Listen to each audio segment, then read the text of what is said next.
गौतम बुद्ध हमेशा ही सही समय पर प्रवचन देने पहुंच जाया करते थे। वह आज तक कभी देर से नहीं आए थे और न ही उनकी वजह से आज तक किसी को इंतजार करना पड़ा था। लेकिन आज पहली बार ऐसा हुआ था कि उनके शिष्यों को उनका इंतजार करते काफी समय हो चुका था। लेकिन बुद्ध अभी तक प्रवचन सभा में नहीं पधारे थे।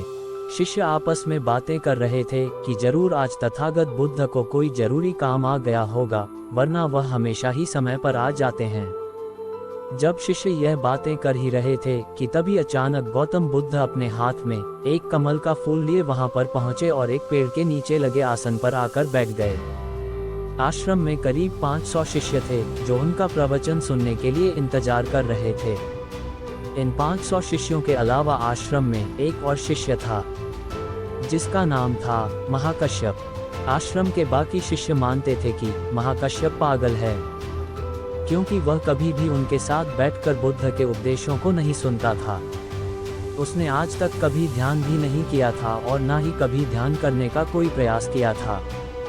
वह बस पूरे दिन चुपचाप किसी पागल की तरह आश्रम के एक पेड़ के नीचे बैठा रहता। ना ही उसके पास कोई बात करने आता और ना ही वह किसी से बात करता। जब उसका मन करता तो आसपास के गांव में जाकर थोड़ी सी भिक्षा मांग लेता और भिक्षा में जो कुछ भी मिलता उसे खाकर इस पेड़ के नीचे फिर बैठ जाता। वह बस पूरे दिन आश्रम के पेड़ पौधे, आसपास पड़े पत्ते, घास और आश्रम में आते जाते भिक्षुओं को ध्यान से देखता रहता। सभी का विश्वास था कि वह एक धार्मिक इंसान नहीं है। आश्रम में रहने वाले सभी भिक्षुओं का मानना था कि वह एक पागल और मूर्ख इंसान है जिसे कोई भी कुछ नहीं सिखा सकता। तो आज के दिन गौतम बुद्ध आए और आकर आसन में बैठ गए। बैठते ही उन्होंने अपने हाथ में लिए कमल के फूल को देखना शुरू कर दिया। शिष्य इंतजार कर रहे थे कि बुद्ध कुछ बोलेंगे, लेकिन बुद्ध कुछ भी नहीं बोले। वह बस उस कमल के फूल को ध्यान से देखते रहे। बुद्ध उस कमल के फूल को देखने में इतने खो गए, इतने ध्यान मग्न हो गए कि कब मिनट घंटे में बदल गए उन्हें पता ही नहीं चला। कई घंटे गुजर चुके थे लेकिन बुद्ध ने एक शब्द भी नहीं बोला था। वे सिर्फ कमल के फूल को ही देखे जा रहे थे। अब वहां बैठे शिष्यों के अंदर जोरों की बेचैनी मचने लगी। सभी इंतजार करते करते परेशान हो चुके थे। तभी अचानक वहां बैठे भिक्षुओं को पीछे से किसी के जोर से हंसने की आवाज आई। उन्होंने पीछे मुड़कर देखा तो उनके आश्चर्य का ठिकाना ना रहा। महाकश्यप बुद्ध की तरफ देखकर जोर जोर से हंस रहा था। इतने सालों में लोगों ने आज उसे पहली बार हंसते हुए देखा था। इससे पहले वह कभी ना हंसा था। वह भी इतनी अद्भुत हंसी लग रही थी मानो सारा ब्रह्मांड उसके साथ हंस रहा हो। उसकी अद्भुत हंसी पूरे आश्रम में गूंज रही थी और वह बस हंसे जा रहा था।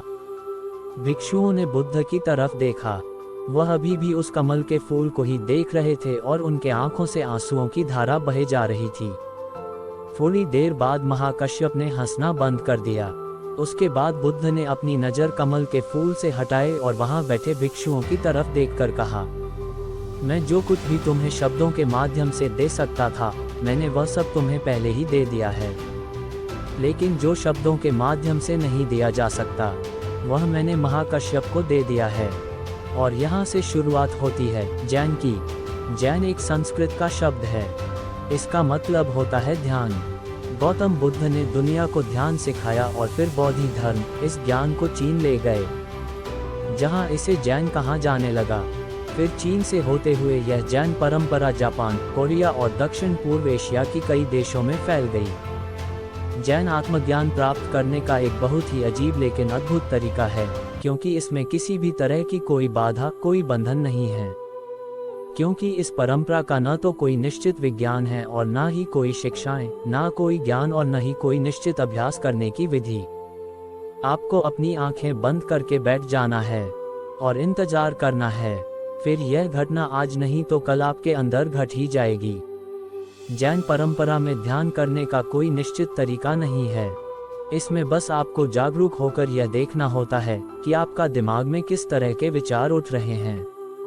लेकिन आपको उन विचारों में उलझना नहीं है, बस उन्हें देखना है।